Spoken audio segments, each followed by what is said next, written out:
Covid महामारी फैली हुई थी। एक चेक पोस्ट के पास एक पुलिस वाला सभी गाड़ियों को चेक कर रहा था कि सबने मास्क लगाया हुआ है या नहीं, सभी ने हाथ सैनिटाइज किए भी हैं या नहीं। यह जांच करते हुए हर गाड़ी को आगे शहर की तरफ जाने दिया जा रहा था। हवलदार के हाथ में एक बड़ी सी डंडी थी और मुंह पर मास्क लगा हुआ था। वो हर गाड़ी में सवार ड्राइवर को समझा रहे थे कि हमें मास्क लगाना कितना जरूरी है। यह सब देख रहा था, वहीं चेक पोस्ट पे एक बड़े से पीपल के पेड़ पर बैठा हुआ बंदर मामा। उसे यह सब देखकर बहुत हैरानी हो रही थी कि मास्क जैसी कोई अलग सी चीज हर किसी ने क्यों पहनी हुई है। ये मुंह क्यों ढका हुआ है? बात क्या है? जहाँ भी जाता हूँ ये इंसानों ने मुंह पर पट्टी लगा रखी है। ऐसी क्या बात हो गई? रंग बिरंगी पट्टियाँ, लाल, काली, सफेद, रंग बिरंगी फूलों वाली। जरूर इसी का चलन है। मुझे भी इसी तरह की एक पट्टी अपने मुंह पर लगानी होगी। बंदर सबकी नकल करता था। जैसा जैसा पुलिस वाला करता वैसा वैसा वो पेड़ पर बैठा बैठा करता। गाड़ी रुके रुके रुके, रुक जानी चाहिए।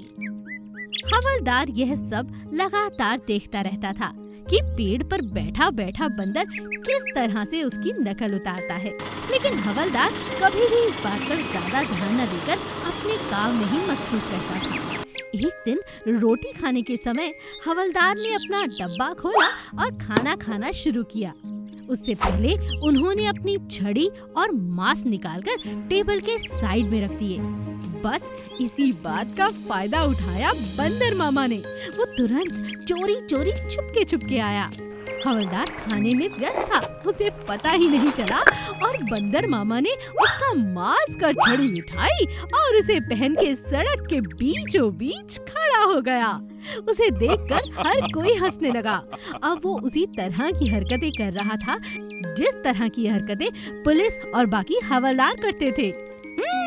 अपना मास्क दिखाओ, गाड़ी रोको, मास्क पहनो, सैनिटाइज करो। हाँ, अगली गाड़ी। सड़क पे खड़ा हुआ बंदर गोल गोल घूमने लगा, ऊपर नीचे फुदकने लगा और उसके ये करतब देखकर वहाँ से गुजर रहा हर गाड़ी वाला और हर व्यक्ति जोर जोर से हंसने लगा। लगता है इन सबको बहुत मजा आ रहा है। ये मुंह पर पट्टी लगाकर तो मैं और भी खूबसूरत लग रहा हूँ। बंदर बहुत खुश था। अब वो बिल्कुल पुलिस वाला लग रहा था। तभी हवलदार ने उसे बुलाया और कहा, वाह बंदर मामा, आज तो तुमने कमाल कर दिया। यूँ तो मैं रोज देखता हूँ तुम मेरी नकल करते हो, लेकिन आज तुमने मेरी जगह ड्यूटी संभाली है। मैं तुम्हें सैल्यूट करता हूँ। लाओ मेरा मास्क और डंडा वापस दो। मैं तुम्हें ऐसा ही मास्क कल ला कर दूंगा, ठीक है? बंदर बात मान जाता है, डंडा और मास्क वापस कर देता है और फिर से पेड़ पर चढ़ जाता है और सारे नजारे फिर से देखने लगता है। चिड़िया का मिट्टी का अंडा। सर्दियों का समय था। छोटी सी नन्ही चिड़िया ने बहुत से अंडे दिए थे, लेकिन इस समय उसे अपने अंडों की बहुत चिंता थी, क्योंकि सर्दियों के समय पेड़ के सभी पत्ते झड़ जाया करते थे और उसके अंडे हर कोई देख पाता था। उसे डर था कि पिछली बार की तरह इस बार भी कोई और पक्षी उसके ये अंडे न खा जाए। यह बात उसने अपनी दोस्त लोमड़ी से कही। बहन लोमड़ी, तुम कैसी हो? मैं तो ठीक हूँ। क्या बात है, आज तुम्हें मेरी याद कैसे आ गई? बहुत परेशान हूँ। सर्दियाँ आ चुकी हैं, सभी पेड़ों की पत्तियाँ झड़ चुकी हैं। मेरे अंडे साफ तौर पर हर किसी को नजर आ रहे होंगे। मुझे दिन रात चिंता रहती है, कहीं कोई मेरे अंडे ना खा ले। तुम तो बहुत समझदार हो, चालाक हो।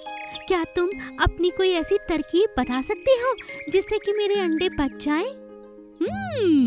वाह वाह, तुम्हें मेरा ख्याल इसी तरह से आ गया। चलो कोई बात नहीं, ये तो सब जानते हैं कि मैं बहुत चतुर हूँ, मैं बहुत समझदार हूँ और सबकी मदद करने में हमेशा आगे रहती हूँ। और तुम तो मेरी सहेली हो।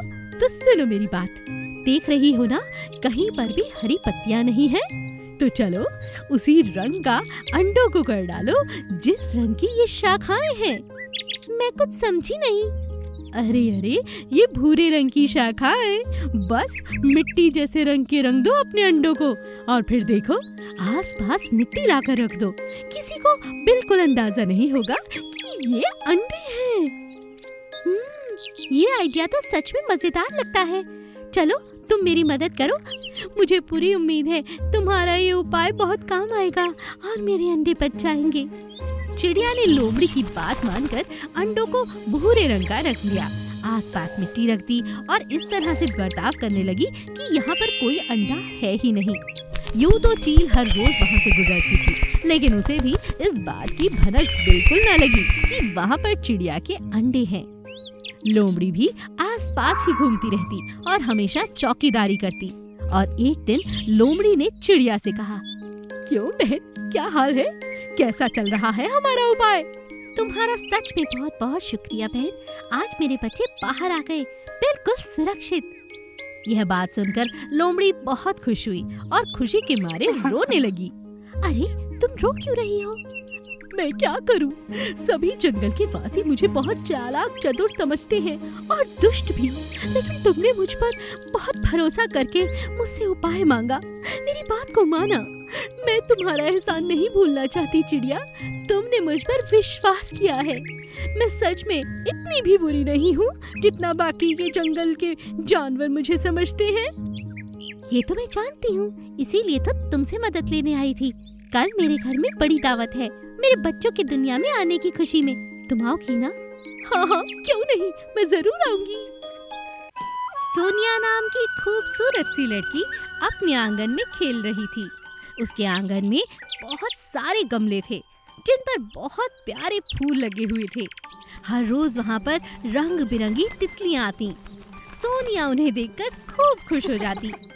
माँ देखो ना, कितनी सुंदर तितली है। ये पीली वाली तितली तो मुझे बहुत प्यारी लगती है। ये बहुत खूबसूरत है। माँ मैं इन फूलों के आसपास रहूं तो इन्हें कोई दिक्कत तो नहीं होगी ना? नहीं मेरी बच्ची, कोई दिक्कत नहीं, बस इन्हें हाथ ना लगाना, ये बहुत नाजुक होती हैं। एक दिन तेज तूफान आया और एक तितली घायल होकर गमले के पास पड़ी हुई सोनिया को नजर आती है। सोनिया उसे उठाती है और बड़े प्यार के साथ उसे फिर से फूल के ऊपर रख देती है। तुम तो बहुत घायल हो चुकी हो, तुम्हारा ख्याल कैसे रखूं? माँ ने बताया था तुम्हारे पंख बहुत नाजुक होते हैं, इसीलिए मैंने कोशिश की है तुम्हें बहुत प्यार से उठाने की। आशा करती हूँ तुम्हें चोट नहीं आई होगी। जिस तितली की सोनिया मदद करती है वो कोई साधारण तितली नहीं थी, बल्कि एक जादुई तितली थी। तुरंत जादुई तितली जिस फूल पर बैठती है वो सोने का हो जाता है। यह देखकर सोनिया हैरान रह जाती है। हाँ, कल तक तो ये गेंदे का फूल एकदम सुंदर लग रहा था और बिल्कुल असली लग रहा था, मगर आज ये सोने का कैसे हो गया? और ये तितली तो अभी घायल थी, अब ये बिल्कुल ठीक कैसे हो गई? क्या बात है? तितली मुझे बताओ, आखिर ये जादू कैसे हुआ? अचानक तितली फिर से उड़ती है और सोनिया की किताब पर आकर बैठ जाती है। कुछ ही मिनटों में सोनिया की किताब भी सोने की हो जाती है। हाय राम, मेरी किताब भी सोने की हो गई।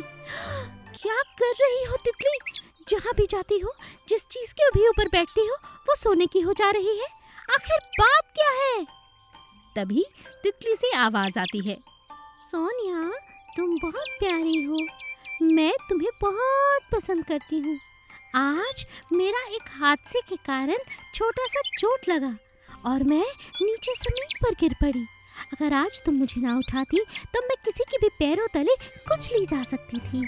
आज तुमने मेरी जान बचाई है और तुम जानती नहीं हो कि मुझे वरदान है कि जब भी मैं बहुत खुश हो जाऊंगी और मेरे घाव भरने लगेंगे तो मैं जहाँ पर भी जाकर बैठूंगी वो चीज़ सोने की हो जाएगी। अब ये सब कुछ तुम्हारा है। सोनिया बहुत सोचती है और उसकी बातें सुनकर बहुत हैरान भी हो जाती है। तो ठीक है, ये जो चित्र मैंने बनाया है इस पर बैठी रहो जब तक ये सोने का ना हो जाए और जब तक तुम्हारा ये घाव ठीक ना हो जाए। बस यही रहना, मुझे ज्यादा लालच नहीं है। सोनिया खूब खुश हो जाती है। तितली सोनिया के बनाए हुए चित्र पर बैठती है और वो सोने का बन जाता है।